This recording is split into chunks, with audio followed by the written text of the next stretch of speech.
The older fishermen knew to run when the waters receded, but the younger ones didn't. Has anyone who lived through a disaster, where large numbers of people were killed or injured? How did you survive?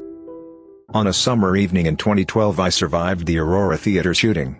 Part of my survival was pure luck that he didn't look down the row where I was huddled with my friends, either on his way in or out. It's changed my life, made me more aware that things can change in an instant on a whim. But permanently, I had never had something scar me so deeply. Still not over it, not sure I ever will be. This had an effect on my views on the Second Amendment. Before this I had been passive on the whole issue, I didn't care one way or another. Now as I'm watching things unfold, I believe it's important to use your rights as an American and arm yourself if you see fit. There was little that could be done in the situation I was presented with, but my mindset is that people who want to hurt others will find a way to do so with or without gun control laws. I believe that the only thing that could have possibly changed the course of events is a more open dialogue on mental health issues and the stigma associated with them. Not exactly too many dead, but kind of a big number considering the place we were at. In 2007, while in the Solomon Islands, I went through an earthquake that had a magnitude of 8.1 on a nearby island and had aftershocks up to a magnitude of 6.1. Surprisingly, despite spending most of my life in an area prone to these things, this was the first one I had experienced in my life. I nearly shat myself when the earth started shaking. I was in a hut with some of my friends having some tea and biscuits, and then everything just started shaking. I remember it clearly at the time because I had diarrhea at the time, but I just had to hold it in. On top of that, I was away from home because I forgot now, but I was visiting a neighboring island called Simbo.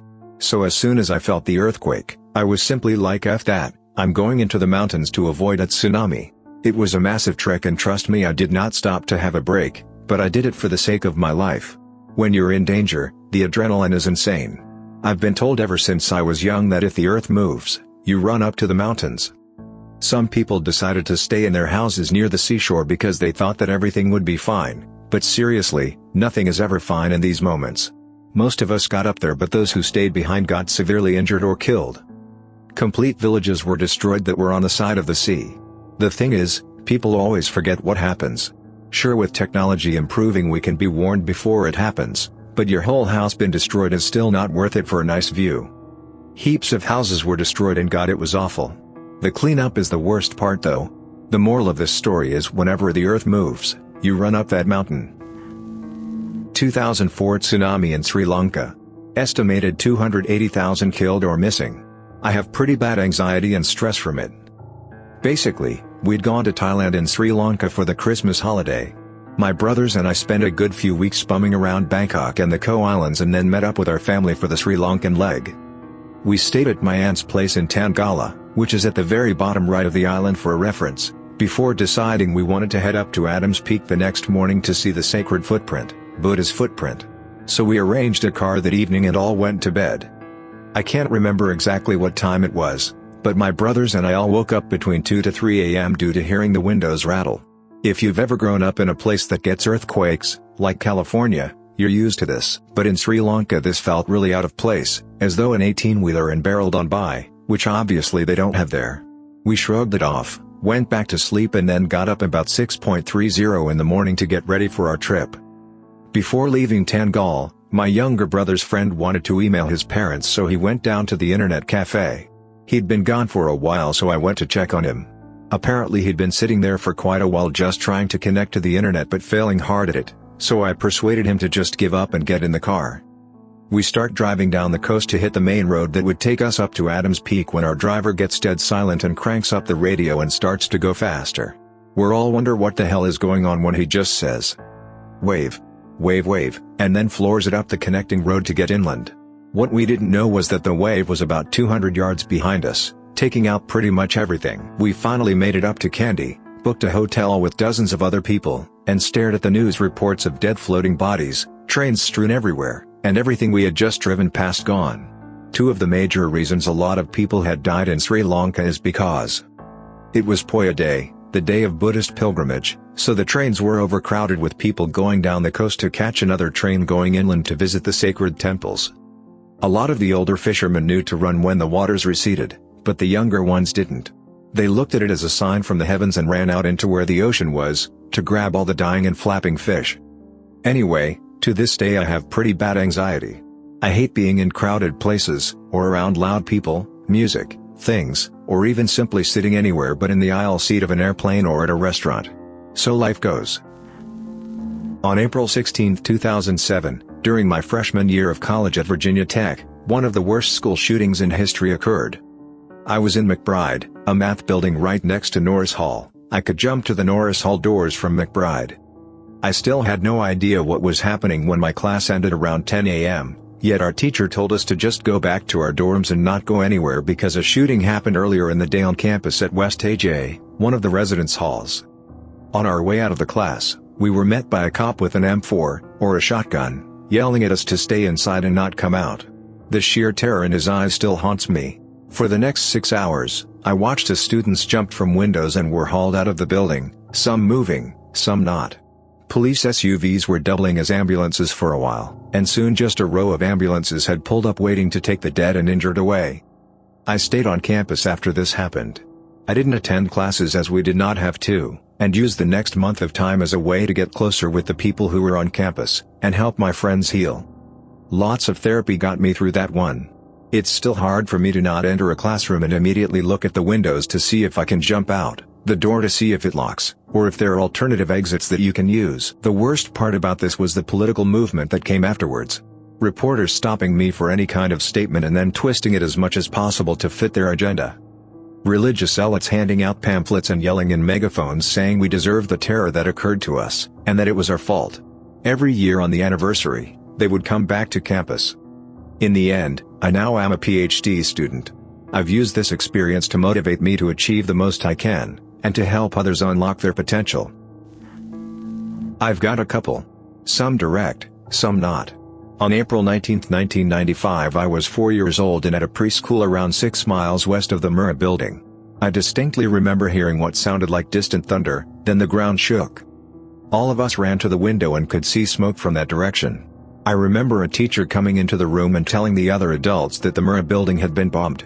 I remember nothing else of it though. My parents did a good job of keeping me sheltered from it. May 3, 1999, a huge tornado hit and killed a lot of people. I was in a nearby shelter. I remember the newscaster telling people they should tell their families goodbye, just in case. May 20, 2013, a friend of mine was living in Moore. Shortly after the EF5 tornado passed, he went to help dig through rubble. He ended up at a 7-Eleven where every person who was inside died. He saw some horrific stuff, things I don't think I should repeat. May 31, 2013, an EF5 tornado formed west of the OKC metro area. It was headed directly for my part of town.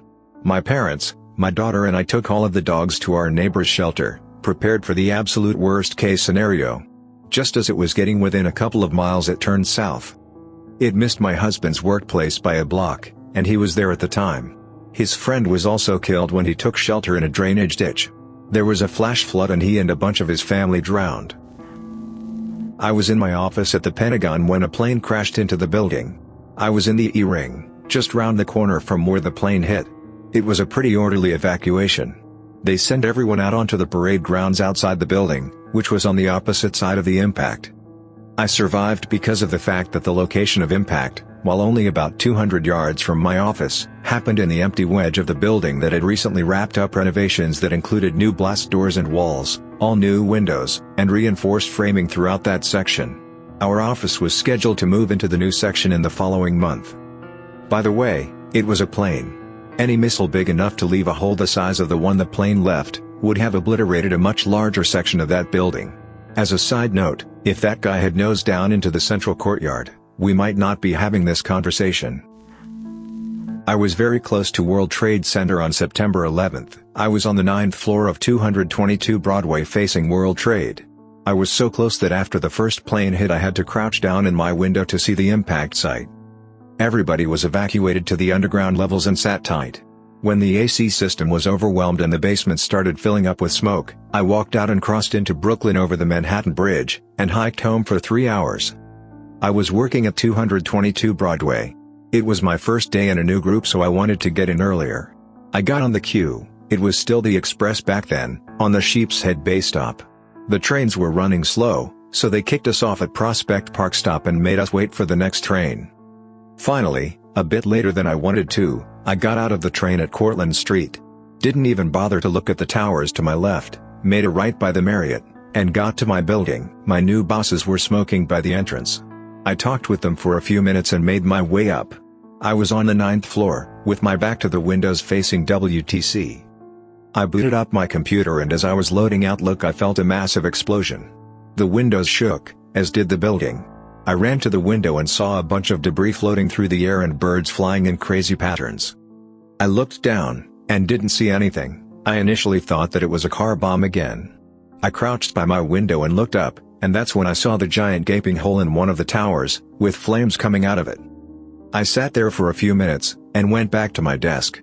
The TVs were all on CNBC or CNN and they already found footage and started playing it. I went back to the window and sat there staring at the towers. As I sat there I saw a plane coming, but in my mind I thought that I was still watching TV and that was a replay. I was shaken out of my delusion by the second explosion. That's when the total realization of how messed up this was sank in. I sat there for a few minutes looking, until I saw a few people falling or jumping from the towers. I can't remember what I felt, but I got up and started trying to get in touch with family and friends who worked nearby. My parents were on vacation in France, so there was no way to reach them. My grandma who I was living with at the time was working the primary election for NYC, so she wasn't home either. I left a voicemail on the answering machine saying I was leaving the building and I would be home soon. I tried to call a few friends, but by that time most lines were overwhelmed, so it was next to impossible to reach anybody. A good friend was starting her second year in med school in Israel and was supposed to fly out that day. That wasn't happening, so she was home and I managed to reach her. We were on the phone while she was watching the news. It was a live feed, but had a few seconds delay. I felt what I thought was an earthquake, and saw the first tower collapsing. I yelled into the phone, "They're falling," before dropping the receiver and jumping over my cube to get into the stairwell. The whole building was shaking. Everyone went into the lobby and waited around, but no one had any idea of what to do. You couldn't go outside, since the whole street was filled with smoke and dust. It was a very strange feeling of helplessness. Just as that was happening, we felt another earthquake. It was the second tower collapsing. The whole mass of people lost it and panicked. People began screaming and scattering with no real place to go. Somehow I ended up in a second-level sub-basement with about 10 other people. We sat on the floor and just waited. For what, I have no idea. After about 45 minutes a cop in a face mask came downstairs to tell us to stay put. In another 45 minutes the room started filling with smoke and dust because the filtration system was overwhelmed. Some of the women started crying and got panicky again. I decided that it's probably safe to leave. We had a few water bottles with us, so I took off my shirt. I had an undershirt on, soaked it with water, and wrapped it around my face. I suggested to the people in the room that they should probably come with me, and about 6 women came along. I took my little procession out of the building. The air was bad, but not terrible. There was about a half an inch of dust on the ground though. I hate to think what was in that dust. We walked away from WTC towards the bridges. Much of the smoke was blowing towards the Brooklyn Bridge, so I decided that it would probably be best to walk towards the Manhattan Bridge in Chinatown. I separated from my companions a few blocks away when I was pretty sure they were okay and out of danger. I crossed the bridge with a million other people. There were no cars. In the middle of the bridge a couple of fighter jets came overhead and 1,000 people hit the deck. The rest of the story is pretty mundane. I walked for a few hours to get home. I got together with all of my friends later that night. I'm still shocked that I didn't know anyone who was killed personally. The weird conclusions from that day were that I felt no fear. None. Maybe I was in shock, but I had very little emotions throughout the day and the days after. The only real fear I felt was when I got on a plane 2 weeks later and there was a small Muslim dude wearing religious garb. The entire flight was looking at us the whole trip, ready to pounce and kill him, even if he so much as moved. This happened to a friend of mine. On the day of the 7/7 attacks in London he had an argument with his girlfriend over something trivial and consequently missed his train. He got a tube later than he normally would, and therefore he was on the tube behind the one that exploded outside of Russell Square. As the underground and the cars filled with dust and smoke, people naturally started panicking and he told me he just wanted to get out and see the sun again. They were eventually let out and he walked about in a complete daze, as it became clear there were other bombs that had gone off. He eventually wandered towards Tavistock as he heard another explosion and rounded the corner to see a double-decker bus with the top blown off. He said he honestly thought that the entire city was under attack and that this was just the opening salvo. He ran until he came to an HMV record store in the UK, and hid in their basement level the entire day, paying staff to go out and get him food. The staff let him use their phone to call his family and girlfriend, but he only left when the very nice staff were closing for the day. He laughs it off, but in retrospect it was just sheer fluke. He now has 2 daughters and is planning on marrying the girlfriend, as I suppose she did save his life through nagging. My mother is a survivor of the Cambodian genocide. According to her, their family had to leave into the jungle, single file, so that they didn't step on landmines, or rather minimize the risk. Everything they did was in that line, where they had to constantly worry about guerrilla fighters and animals. A lot of people died along the way, and my grandfather ended up taking care of a lot of the kids who lost their family along the way. Once they reached Vietnam, they were greeted by American soldiers who told them it wasn't safe there, and made them turn back.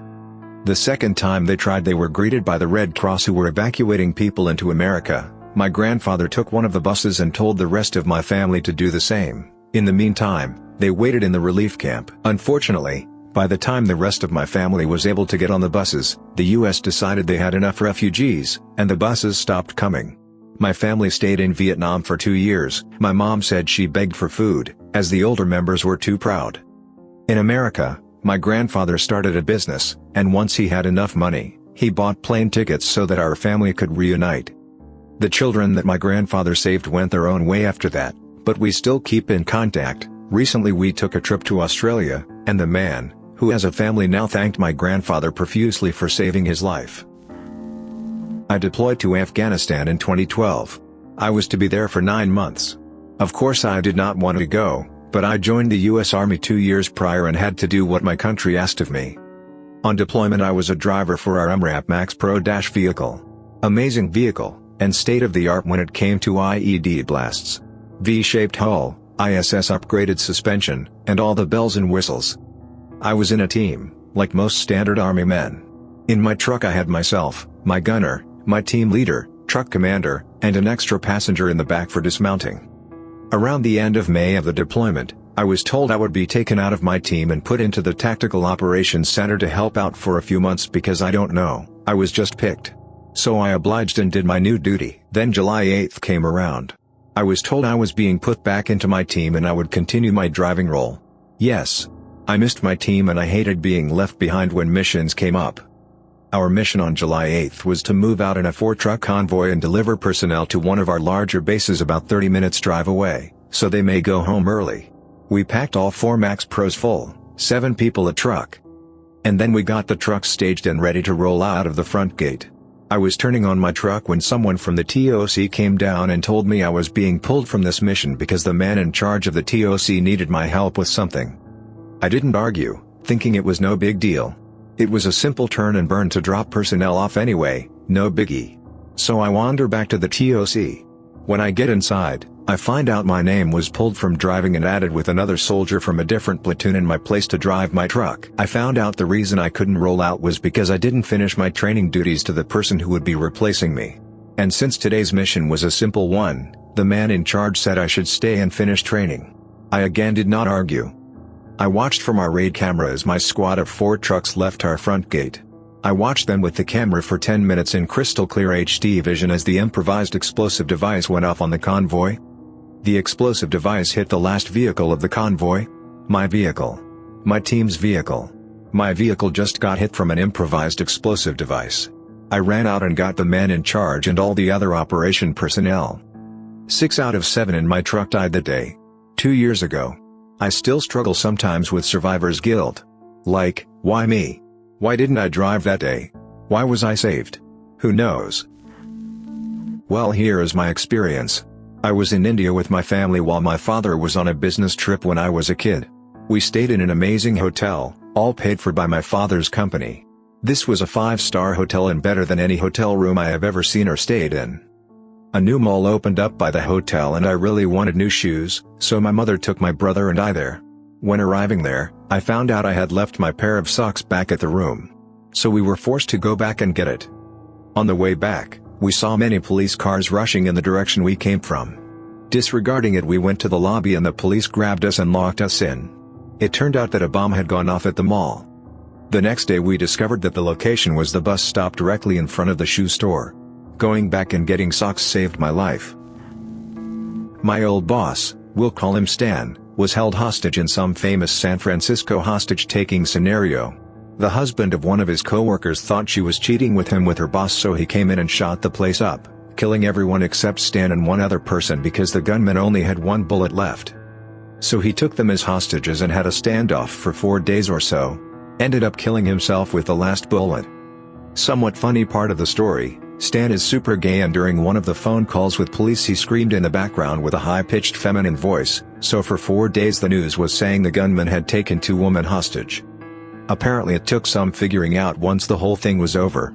But yeah, Stan survived by being so gay the gunman knew he wasn't boning his wife. Thanks for listening to Radio TTS.